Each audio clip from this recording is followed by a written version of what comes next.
Good morning. Welcome back to South Florida. We are back with more on the severe weather here in South Florida, our own backyard.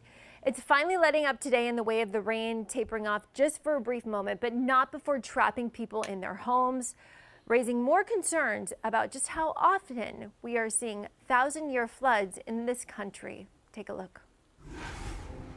This morning, streets looking like canals with neighborhoods underwater and people trapped after Broward County, yes, right here in South Florida, was swamped with 1/3 of its annual rainfall in just 7 hours. We were powerless to stop it from flooding in on both doors. More rain fell last night after storms dumped more than 2 feet on Wednesday, smashing records.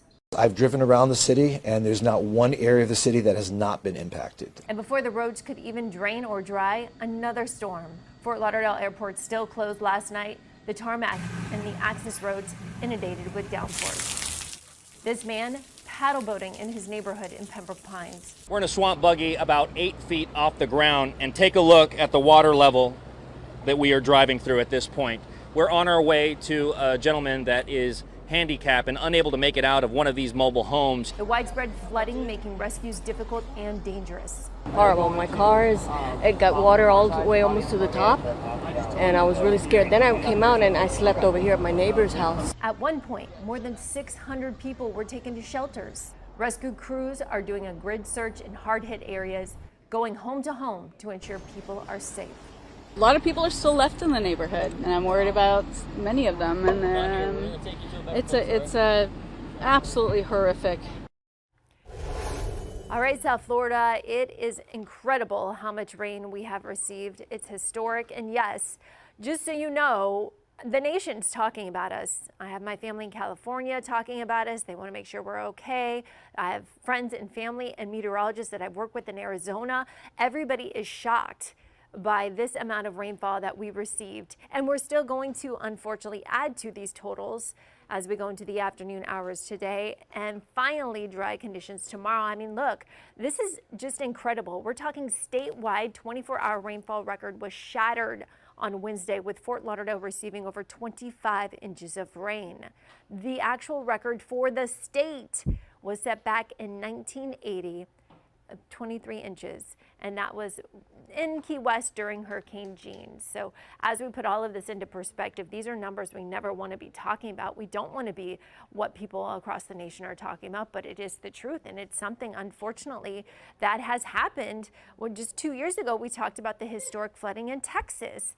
So nationally, we're all concerned about what's going on in our atmosphere.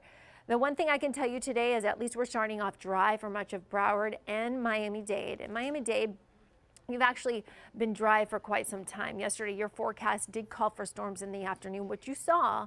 But again, your flooding hasn't been nearly as bad as Fort Lauderdale.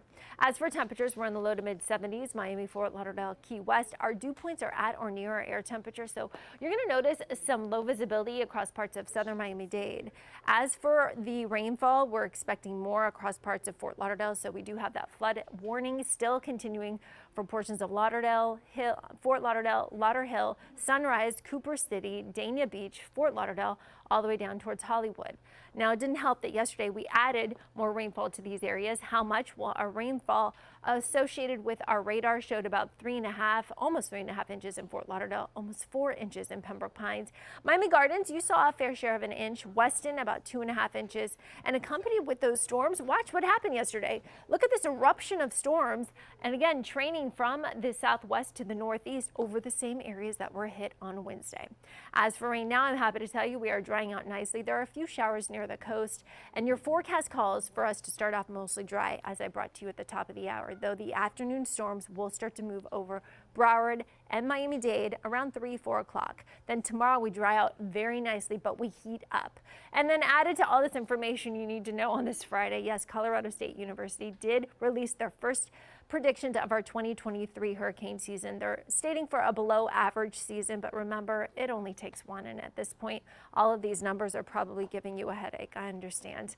The most important numbers you need to see is that temperatures are going to heat up, and that's because we'll see a less chance of showers and that ocean breeze in place. So the weekend looking good to start, but then we see the rain returning on Sunday.